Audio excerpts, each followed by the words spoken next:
Alors bonjour, comme ils m'ont dit que, au fait, ils me présente comme psychanalyste, comme ils disent les Français, deux casquettes.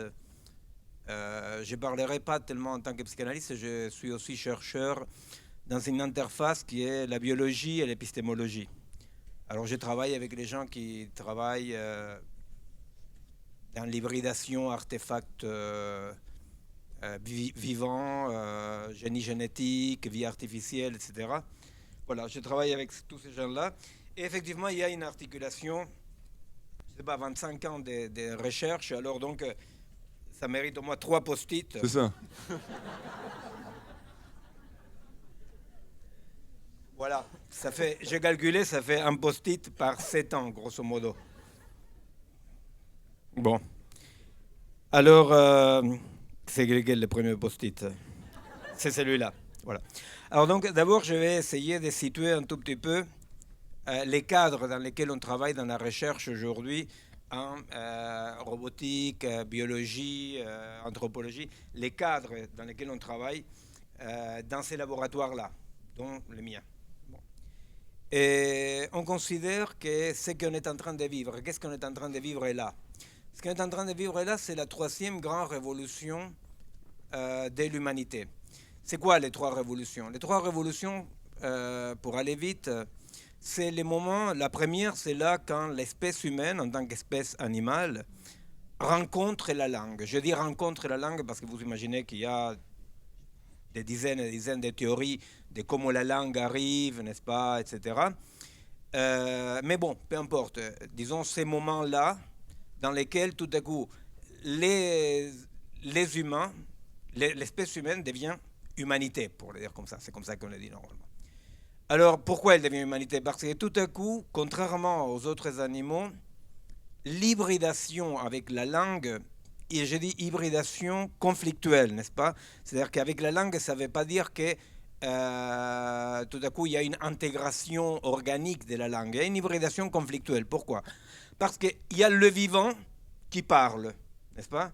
Or, ce que la langue peut dire, ce n'est pas tout à fait ce que le corps peut faire. Et ce que le corps peut faire, ce n'est pas tout à fait ce que la langue peut dire. Vous comprenez? C'est-à-dire qu'il y a dans chaque hybridation, les trois hybridations qu'on va voir, il y a une conflictualité. Alors, la première conséquence, une des plus importantes, c'est que dans cette hybridation-là, l'espèce humaine, en tant qu'espèce animale, comptait avec 80, 85%, 90% de son expérience directe, c'est-à-dire qu'il devait expérimenter quelque chose, les bonhommes, pour les connaître, et il y avait 10% chez les grands singes, je ne peux pas très évoluer, des expériences indirectes, n'est-ce pas? C'est-à-dire qu'il y avait les mamas, les papas, les groupes pouvaient transmettre un savoir sans que l'individu de l'espèce l'expérimente. C'est compréhensible ça? Alors, là, tout à coup, avec la langue, on pense grosso modo à 50 et 50. C'est-à-dire que 50% de mon expérience en tant qu'être parlant, non, je parle d'il y a très longtemps, non?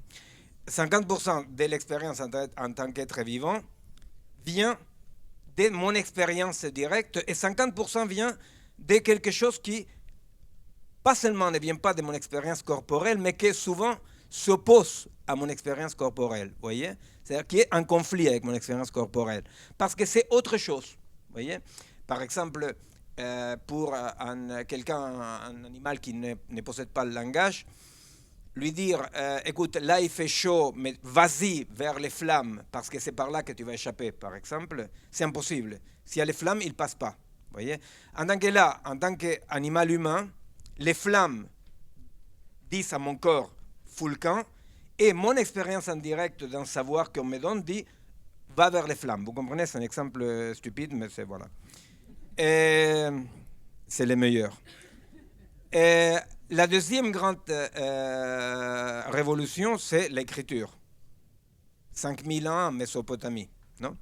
Alors là, du coup, l'écriture arrive et, une fois encore, ce que nous vivons, ce n'est pas une intégration organique, ce n'est pas que l'humain devient l'humain qui parle et qui écrit.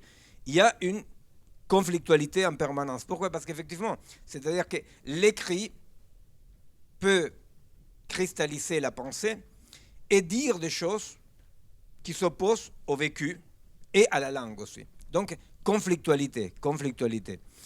Là, nous ne possédons pas en tant que chercheurs, bien entendu, de peuples sans langue. Comment on fait pour étudier les peuples sans langue? On étudie des langues sans peuple, pour le dire comme ça. Vous voyez, on étudie des langues sans peuple. Bon. En revanche, on a des peuples sans écriture encore. Et là, on voit les différences, même y compris dans l'anatomie du cerveau.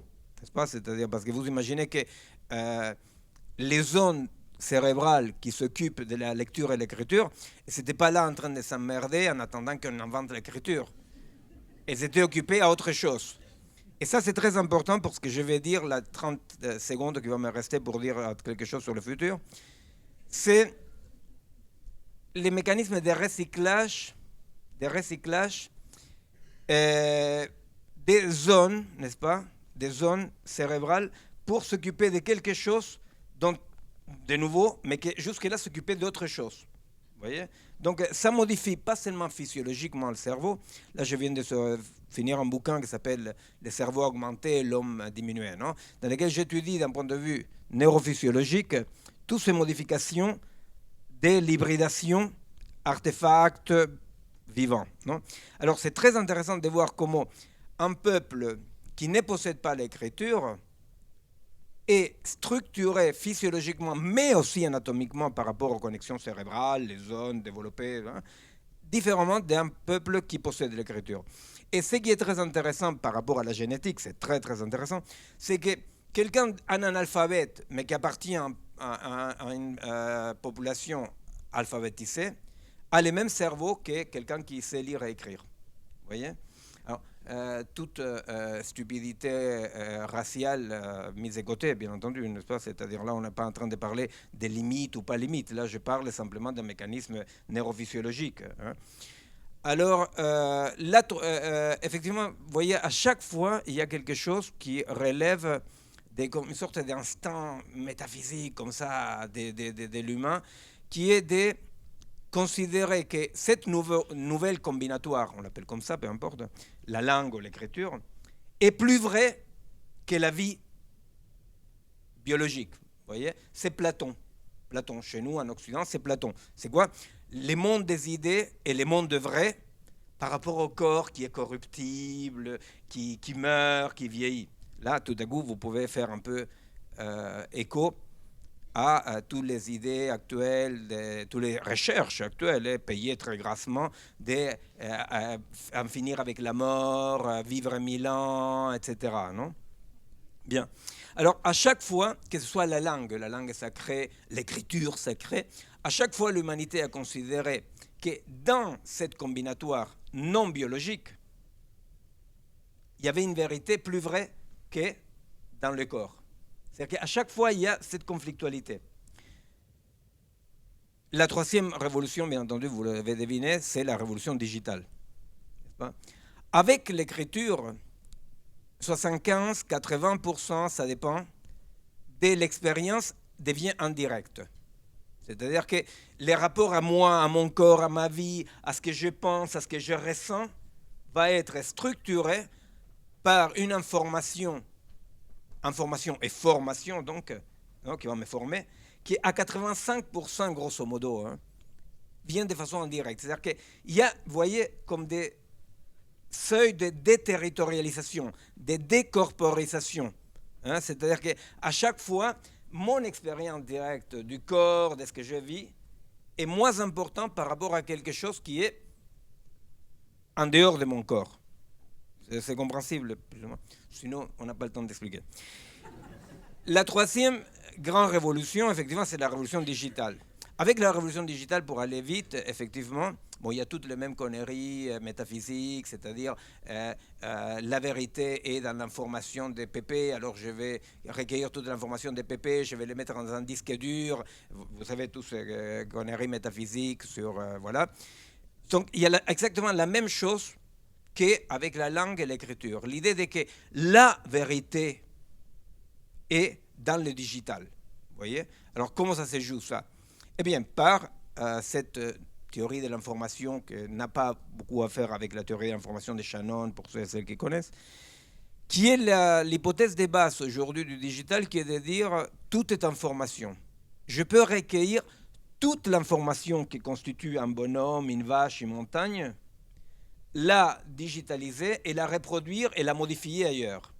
Ça veut dire quoi ça? Ça veut dire qu'une fois encore, le vieux rêve platonicien de la haine des corps dit « Ah, c'est mon jour de gloire ». Vous voyez? C'est-à-dire que finalement, on dit, mais finalement, on pourra dépasser toutes les limites des corps, du corps, de la pesanteur, du vieillissement, de la corruption. Vous voyez?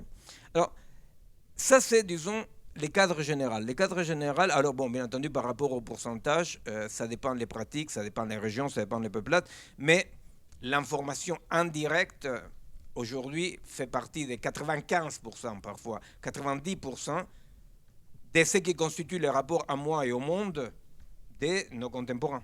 Hein. Et bon, nous, on travaille sur les effets de l'hybridation, non, de l'hybridation des machines digitales par cette sorte de promiscuité. Hein. On travaille sur les effets du GPS, du portable, des machines, de différentes machines. Donc, comment la cohabitation, comment la promiscuité, comme ça, homme-machine, vivant-machine, est en train de produire cette vie de 2050, hein, puisque c'est 2050 que vous intéresse. Et, alors, par rapport à ça, chacun son lobby, hein, vous savez, 30 ans de psychiatrie, je ne vais pas vous demander pourquoi. Hein. Et alors, effectivement, la question se pose pour nous en tant que chercheurs comme ça. La langue, des millions d'années. L'écriture, 5000 ans. Ça veut dire quoi ça? Ça veut dire les temps d'une conflictualité dans laquelle le vivant a pu coloniser ces puissances énormes de la langue et de l'écriture. Vous comprenez? Qui a pu coloniser, qu'on a pu arriver quand même à une sorte d'équilibre conflictuel dans lequel on a compris. Et on n'a fini jamais de comprendre vraiment, hein, mais qu'on tente de comprendre qu'une chose c'est, par exemple, l'écrit, autre chose est la vie. Vous voyez? Je ne sais pas, par exemple, dans les grandes idéologies, hein, c'est-à-dire les grandes idéologies, voilà, c'est-à-dire l'écrit, le programme du parti, là, est plus vrai que la vie. Vous voyez, il y a un philosophe français, Alain Badiou, par exemple, qui il y a peu de temps, on lui demandait, oh, m'écoute, dans Philosophie Magazine, on lui demandait, bon, m'écoute, Alain... Et il y a eu quand même 10 millions de morts, 20 millions de morts en Union soviétique, 2 millions de morts en Cambodge. Et toi, tu continues à revendiquer Staline et Pol Pot. Et lui, il a dit, d'un revers de manche, comme ça, il a dit, c'est pas en comptant les morts qu'on juge la philosophie. Bon, d'accord.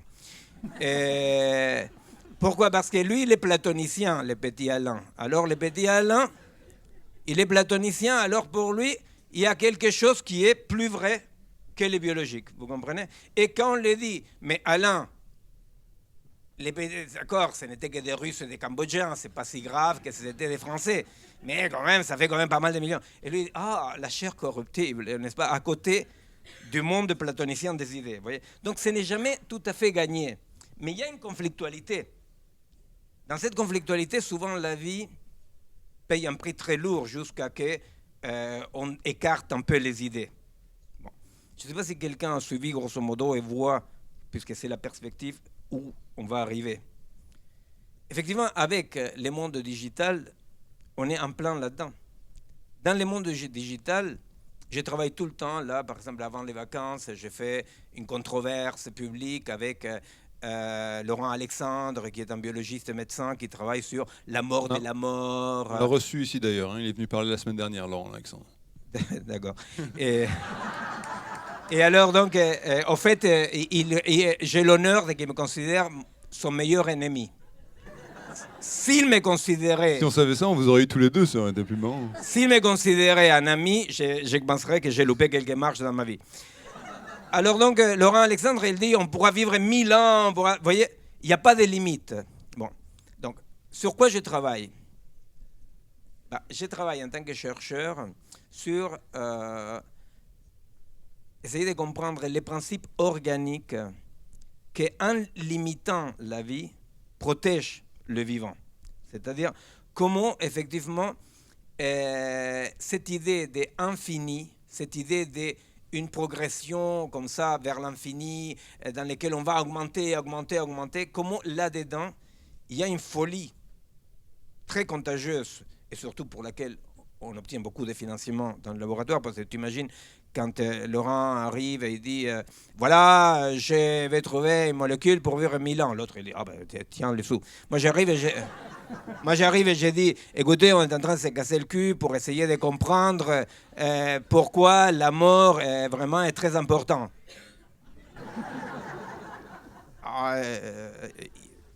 Il ne me paye même pas le ticket de métro, vous voyez.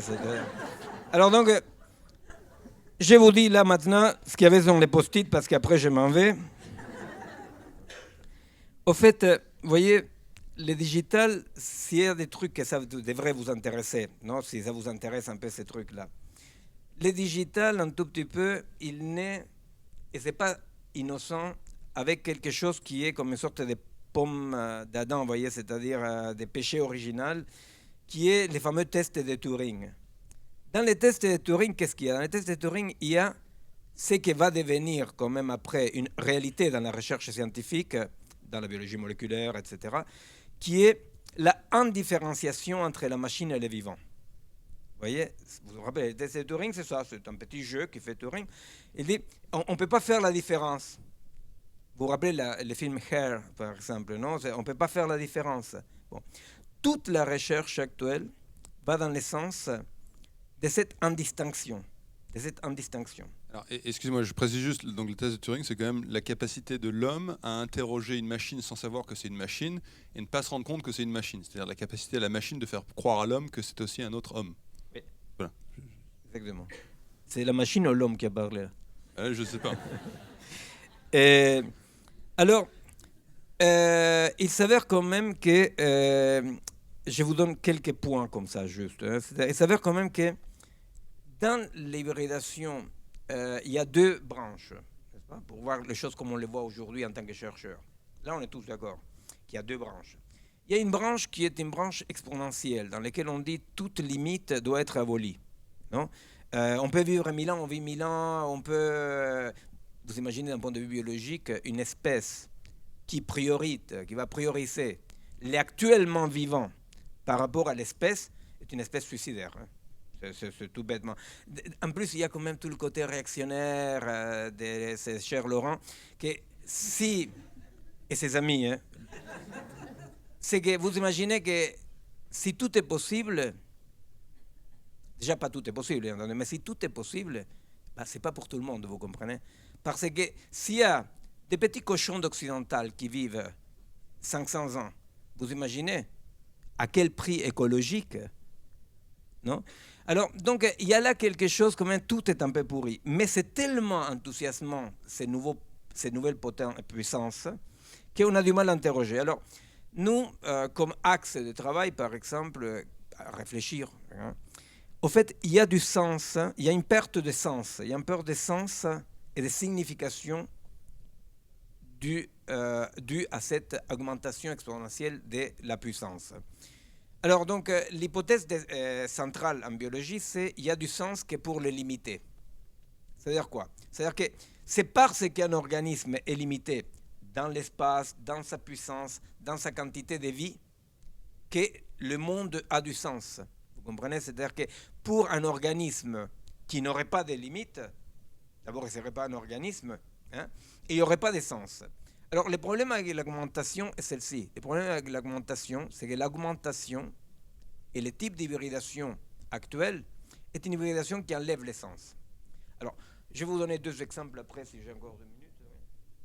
Absolument. Les deux branches sont, une, l'augmentation exponentielle, en disant tout ce qu'on puisse déconstruire des limites organiques, on va les déconstruire. Non? Et l'idée que le corps est un reste dont on pourrait s'en passer. L'autre branche est la branche que vous aurez deviné, style Sherlock Holmes, je représente, qui est de dire il faut continuer absolument les développements technologiques, c'est-à-dire qu'on n'est absolument pas technophobe, mais simplement la question c'est comment les développements technologiques peuvent être colonisés par le vivant et par la culture. Vous voyez? Donc, pour cela, le travail de recherche, alors là je ne peux que le dire parce que c'est très compliqué, le travail de recherche, ce n'est pas de chercher des limites à la technologie extérieure, Dieu, la morale ou l'homme. Non. Le travail de recherche, c'est de trouver comment, de façon interne, intrinsèque à l'organisme, il y a des limites qui protègent cet organisme-là. Alors je vous donne 2 exemples ou 3 sur lesquels j'ai travaillé dans la recherche. C'est un exemple bête, parce que la recherche est toujours petite, n'est-ce pas? On ne trouve pas quelque chose comme ça. Bon. Alors d'abord, on a commencé soft avec les GPS. GPS, c'est fantastique, sauf si vous êtes latino-américain et un peu en art, parce que vous dites droite, gauche, recalculer. À nous, ça nous casse les pieds. Mais bon, il y en a qui aiment. Alors donc, on a fait un travail des chauffeurs de taxi qui commençaient à travailler, et pendant 3 ans, ils ont travaillé avec GPS. Alors, mon début médical est très rigolo, parce qu'au bout de 3 ans, les noyaux sous-corticaux qui s'occupent de la cartographie temporo-spatiale sont atrophiés. Alors, voilà, les mecs, ils pissent dans l'armoire, quoi. Ils se lèvent la nuit. Parce qu'effectivement, il y a une atrophie, n'est-ce pas? Il y a une atrophie des noyaux temporo-spatial. Bon. Alors, la délégation des fonctions, c'est le truc le plus important par rapport à 2050. La question, c'est qu'il y a une délégation des fonctions jusque-là propres au cerveau humain, ou au biologique, ou à la culture, qui s'opère vers la machine. Et une machinisation feedback, alors voilà, c'est-à-dire qu'est-ce qui se passe? C'est-à-dire que ce qui n'est plus occupé pour faire ça, qu'est-ce qu'il fait? Il fait des feedbacks, il fait des circuits courts, non, en neurologie. Vous comprenez, c'est-à-dire les circuits longs sont des circuits complexes, les circuits courts sont des circuits feedback. Bon. Un autre exemple, quelqu'un qui apprend à faire une racine carrée. Aujourd'hui, grâce à l'imagerie médicale, nous voyons, c'est incroyable, quand vous voyez quelqu'un qui apprend à faire une racine carrée, un logarithme, un truc un peu complexe, quoi, vous pouvez voir l'évolution des connexions neuronales, des neurones qui migrent, donc un développement de la complexité de l'architecture cérébrale. Quand vous appuyez un bouton pour avoir la réponse, effectivement, ce développement ne se fait pas. Alors, qu'est-ce qu'il me dit un autre chercheur? Il me dit, et alors? Effectivement, on peut dire, et alors? Sauf que pour 2050, nous devons dire, vous voyez, parce que je ne me passe pas d'un point de vue moral. On me dit, et alors? D'accord. Simplement, on dit, qu'est-ce qui se passe? Comment on imagine la place de l'homme, de la culture et du vivant avec cette délégation accélérée des fonctions jusque-là privées de l'homme, vous voyez, vers des machines. Alors, un autre exemple, je vous donne un exemple là, la seule chose que je dirais des psy, par exemple, mais un exemple qui à moi ça me parle, mais comme il y a qu'à moi ça me parle, je vous raconte quand même, mais ça ne va pas vous parler. Et il y a une psychiatre que je supervise ces cas. Alors, elle me raconte d'un jeune de 22 ans, 23 ans, qui pendant 3 séances n'est pas venu aux séances. Et quand il est venu, il a dit pourquoi. Et le mec, il a dit, ça fait tellement longtemps que mon agenda, c'est mon portable, et mon portable merde dernièrement. Donc, je suis en train de louper des rendez-vous. Jusqu'il y a 20 ans, mettons, quelqu'un qui loupait son rendez-vous chez son psychanalyste, son psychiatre, je ne sais pas quoi, ça signifiait quelque chose. Non, imaginez-vous, vous avez rendez-vous avec votre grosse. Alors, ça signifie quelque chose si vous le loupez. Non? Ah ben mon portable ne fonctionne pas. Bon. Or, dans cette hybridation, vous voyez, et cette délégation des fonctions, et là c'est une délégation de fonctions soft. Moi j'ai travaillé sur les délégations un peu moins rigolotes, mais ça, laissons de côté parce que c'est midi. Et dans cette délégation des fonctions, vous comprenez pourquoi on dit la perte de sens? Parce que la délégation des fonctions fait que l'absence du mec ou les rendez-vous loupés avec sa belle ne signifie rien. Vous comprenez? Dans la délégation des fonctions, il y a une simplification du fonctionnement dans lequel il y a une perte de sens. Alors, les chercheurs, ils continuent à dire, et alors? Et alors, rien du tout. Simplement, il faut quand même pouvoir imaginer qu'est-ce que signifie une société. Vous calculez là, dans 35 ans. C'est énorme, 35 ans. C'est énorme dans l'accélération de ce recyclage neuronale et délégation des fonctions.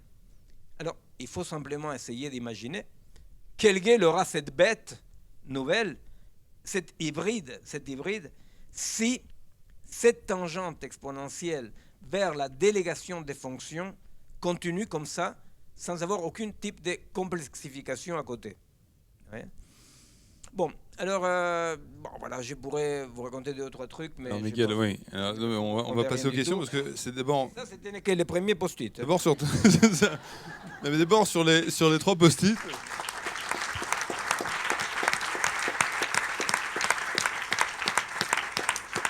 Non, mais ce qui est formidable dans ce que vous dites, c'est qu'effectivement, si la technologie remplace nos fonctions quotidiennes, à quoi ressemblera le cerveau dans 35 ans, quoi? Ce sera peut-être juste une masse... La société, la culture. Mais alors moi, j'avais une question, parce qu'on parlait de l'arrivée du langage. Donc avant les grands singes, c'était 10% d'informations qui étaient passées, indirectes. Après, c'était 50% avec le langage et l'écriture. Et puis après, maintenant, on dit, vous dites même 85. Mais moi, l'un des nouveaux trucs qui va arriver, d'ailleurs, dès Noël, là, puisque c'est Sony et sa PlayStation qui le font, et tout le monde travaille dessus, c'est les casques de réalité virtuelle. C'est-à-dire que là, tout d'un coup, la différence que vous faites entre la tête et le corps pourrait s'effacer, puisque vivre dans une réalité virtuelle, c'est votre corps et votre tête qui se trouvent projetés dans autre chose. Il y a là-dedans beaucoup de choses. La vérité, c'est qu'il y a beaucoup de choses. C'est-à-dire, d'abord, effectivement, en tant que chercheur, j'ai travaillé beaucoup sur la pensée corporelle, parce que l'information digitale est simplement l'information codée. Or, la vérité, c'est qu'il y a une pensée non codée, corporelle, donc c'est très important. Bon, par rapport à la PlayStation, je ne sais pas quoi, je peux vous donner un exemple, rien à voir avec ça, mais bon, je l'ai fait. Vous en avez un, vous le donnez, quoi. Vous savez, on dit c'est drôle, mais vous savez, c'est drôle, on dit comme les collègues chirurgiens qu'ils disent, je ne sais pas quoi, il a crevé. Et je me suis gouré, la fémorale passait par là, il est mort. Alors il sort en rigolant, alors voilà. Alors c'est drôle comme ça, c'est drôle médicalement. Alors quoi? Vous avez entendu parler du gilet, je ne sais pas comment on appelle ça, avec des capteurs, non? Alors donc des capteurs de tout, quoi, c'est-à-dire tension artérielle, pouls, niveau des sang, des glycémies, bon, ça peut être beaucoup de choses, je sais pas, vous pouvez mettre des capteurs. Alors, donc on l'a foutu à quelques bonshommes, les gilets, non?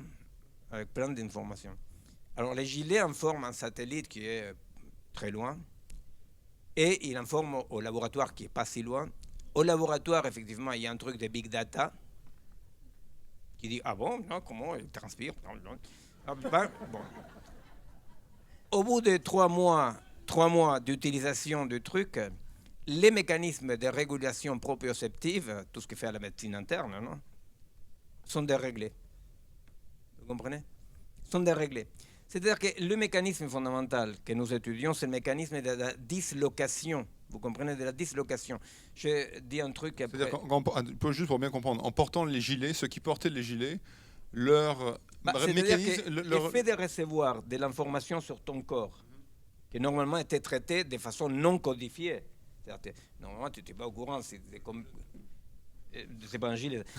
Normalement, j'ai aucune idée de combien de gouttes d'urine sont en train de tomber dans ma vessie, par exemple. Vous voyez? Je suis dans une ignorance angoissante. Si j'ai de l'information sur mes mécanismes proprioceptifs, nous, on ne savait pas que ça allait faire ça. Hein? Si j'ai de l'information codifiée, donc consciente, sur mes mécanismes proprioceptifs, une conséquence immédiate est que les mécanismes de régulation interne se dérèglent.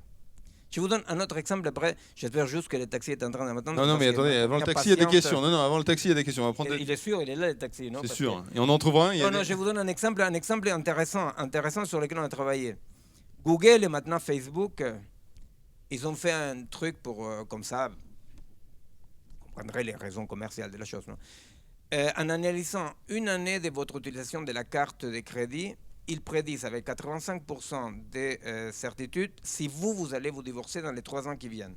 Ce n'est pas un truc statistique, vous comprenez? Ce n'est pas d'ici à 6 mois, il y aura un avion quelque part qui va tomber. Ce n'est pas ça. C'est Juan Pérez, je regarde comment il utilise sa carte de crédit et je dis, lui, vous comprenez? C'est cette externalisation, vous comprenez? C'est cette délégation des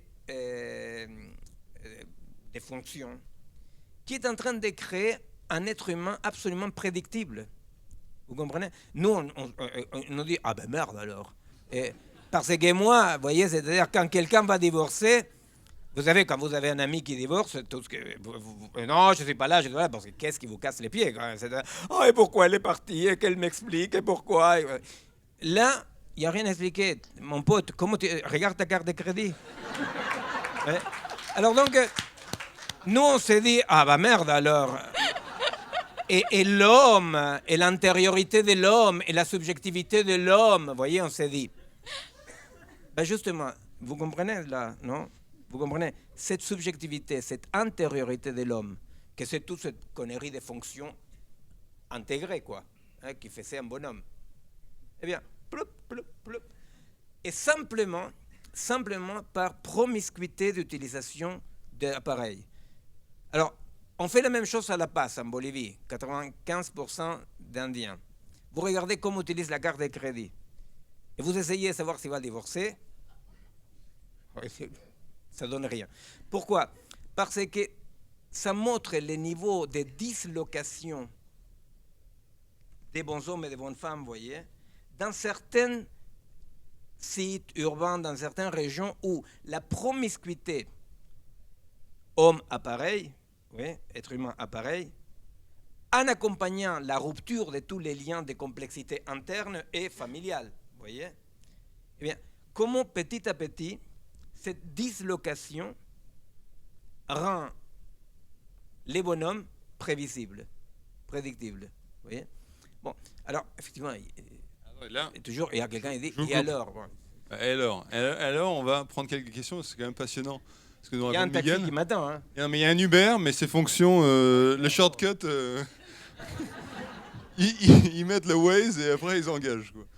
Donc, est-ce qu'on a quelques questions? Moi, j'en ai une, s'il vous plaît. Vous avez parlé de conflit homme-machine. C'est là. Vous prévoyez combien de millions de morts avec les smartphones? Non. C'est la mort de l'homme, en fait. C'est pas nous, à vrai dire, la vérité, c'est que moi, je fais des blagues comme ça, parce que, comme ça, c'est-à-dire, tant qu'on est là, bon, on ne s'emmerde pas trop, mais c'est quand même grave, non pas la technologie. C'est pour ça que j'ai dit, il ne s'agit pas du tout d'être technophobe, parce que technophobe, c'est ridicule, parce que l'hybridation est un fait. L'hybridation est déjà là. La question est, quelle est la possibilité de que cette hybridation puisse être colonisée plutôt par les vivants? Alors, les smartphones, comme toute machine, si nous n'apprenons pas à l'intégrer en fonctionnement complexe, il y a des conséquences négatives. Si nous apprenons à l'intégrer en fonctionnement complexe, ça augmente la puissance d'agir de l'humain, n'est-ce pas? Les grands défis, c'est comment nous pouvons l'intégrer. Alors, pour vous donner une idée, c'est-à-dire le problème central, que je travaille dans un laboratoire avec des mathématiciens, des biologistes, tout ça. Le problème central, c'est qu'aujourd'hui, ni en biologie, ni ailleurs, mais en biologie, c'est plus grave, on n'a pas un modèle organique qui tient les coups. Vous voyez? Tout apparaît bottom-up. Tout apparaît comme des... vous voyez, c'est les mondes Lego, l'être humain Lego, les soja Lego. Lego, vous comprenez, avec des parties élémentaires qu'on agence comme on veut. Notre boulot, c'est de dire que pas tout agencement est possible. Pas tout agencement est possible. Alors, dans ces agencements-là, il y a les agencements avec la machine aussi. Alors, que ce soit smartphone, que ce soit même les gilets en question, peu importe. La vérité, c'est que ces trucs-là, pour le moment, comme on est dans une époque éblouie par la puissance de la technologie et par cette idéologie bottom-up, hein, ça veut dire quoi l'idéologie bottom-up? C'est-à-dire qu'il n'y a pas de lien de hiérarchie, il n'y a pas de lien organique qui structure les choses. Tout est des parties élémentaires agencées. Vous voyez, c'est la biologie moléculaire. Hein, ça. Et donc, notre problème, c'est ça. Notre problème est de dire, il nous semble, pour dire sincèrement, il nous semble que dans la tendance bottom-up, on peut tout articuler, ou comme on dit Laurent, je te trouve les gènes que te fait crever, donc je te modifie les gènes et le mec il ne va pas crever. Il nous semble que nous, on est convaincus que dans cette tendance-là, on est en train d'éclipser toutes les invariantes, toutes les limites qui structurent et protègent le vivant et la culture à notre niveau. C'est la diversité biologique d'une certaine façon aussi. Un élément, c'est la diversité biologique. Oui, un élément, c'est-à-dire, c'est vrai, oui, en biologie, par exemple, effectivement. Si on est juste composés et on est tous les mêmes, après il y aura un problème de diversité biologique, comme on le voit avec les plantes ou les choses comme ça. Si, ça c'est une application qui est trop politisée, mais qui est tellement politisée que malheureusement on ne l'étudie pas calmement, parce qu'on aurait... C'est-à-dire que dans les OGM, il y a une sorte de sélection artificielle faite qui met en danger l'espèce en question, parce que le jour où le prédateur de cette allèle apparaissent, bah, c'est fini. N'est-ce pas? Donc la nature a toujours procédé à l'inverse de comment procède la technique. Vous voyez? C'est-à-dire qu'une particule en physique toujours traverse ce qu'on appelle une géodésique dans un espace de phase. Bon, voilà. C'est-à-dire que c'est prévisible. Enfin, en tout cas, moi, j'ai rien compris. Non, je dis, c'est prédictible, vous comprenez? C'est-à-dire qu'une particule parcourt toujours la distance la plus courte. Hein? Voilà. Le vivant explore tous les possibles. C'est le propre du vivant. Le propre du vivant est explorer tous les possibles. C'est comme les spermatozoïdes et l'ovule, vous voyez, c'est-à-dire que le vivant, jusqu'aujourd'hui, alors Laurent Alexandre, ses collègues, ils disent très sérieusement, et alors, on les change. Ok, on les change. Bon. Dans tous les cas, je tiens à dire, vous voyez, c'est comme les dernières des Mohicans, c'est-à-dire c'est un peu, on est dans l'éthique del ghetto de Varsovie, bon, au moins on va mourir digne, quoi. Au moins, j'ai dit, jusqu'à aujourd'hui, le vivant a toujours fonctionné par une loi anti-économique, c'est-à-dire une grande dépense pour qu'il y ait une coévolution. Vous voyez? Donc, aujourd'hui, voilà, on dit pas du tout, on veut des lignes droites. On veut des lignes droites, on veut des voies royales, vous comprenez? C'est-à-dire, bon, alors, ce que nous disons en tant que chercheurs, vous voyez, on ne le dit pas moralement, on ne le dit pas religieusement, on dit, il nous semble que vous mettez le doigt dans l'œil. Il nous semble que vous mettez le doigt dans l'œil parce qu'il y a là quelque chose qui est antinomique avec la nature même du vivant et de la culture. Vous voyez, pour les machines... Un instant, je voudrais prendre... La dernière phrase, c'est une chute... Formidable, ok, alors, elle arrive. Et pour la machine, il y a des défauts. Si mon ordinateur de merde, non, tout à coup, hier, justement, il s'allumait pas trop rapidement, j'ai commencé à dire je sais pas quoi. Si la machine commence à merder, c'est une faille. C'est une défaillance, pardon. C'est une défaillance. Pour les vivants, ce qui structure le vivant est une faille à l'origine. Vous voyez? C'est-à-dire que tout ce qui constitue mes failles, mes travers, c'est ce qui caractérise ma singularité. Aujourd'hui, et là, on n'a pas le temps du tout, mais vraiment, c'est quelque chose qu'il faut voir parce que c'est déjà là. En médecine, ça a commencé en psychiatrie, mais maintenant c'est en médecine. En médecine, on est en train de faire une médecine dans laquelle on considère la faille par Big Data, vous voyez, c'est la médecine de Big Data, hein, la défaillance et non pas la faille, vous comprenez? On considère la défaillance et non pas la faille. Or, dans un organisme complexe, vivant, dans la tête d'un bonhomme et une bonne femme, il est absolument impossible de savoir quoi que ce soit par l'effet de déceler une faille. Vous comprenez? Hier, je voyais quelqu'un qui était aphasique, qui a effectivement... Vous m'avez promis une phrase, mais là, elle était bien la chute, il fallait s'arrêter là. Non, mais la chute, c'était hier, j'ai vu quelqu'un qui était aphasique. très belle chute. Et alors, on va prendre d'autres questions. Oui, une petite question. Par rapport à cette délégation neuronale dont vous parlez, c'est une question qui va vous amener une réponse courte. Enfin, c'est peut-être un petit défi. Est-ce que vous pensez que nos générations et nos enfants vont avoir besoin de plus en plus de psychiatres pour pouvoir gérer en fait cette transformation dont vous parlez, c'est-à-dire cette délégation? Non, j'espère que non, parce que si on a besoin de plus en plus de psychiatres, c'est parce que comme dans les cas de la ritaline, l'hyperactivité, tous ces diagnostics comme étiquettes, on va ignorer encore le conflit homme-machine et on va essayer de le résoudre avec les techniciens de la subjectivité.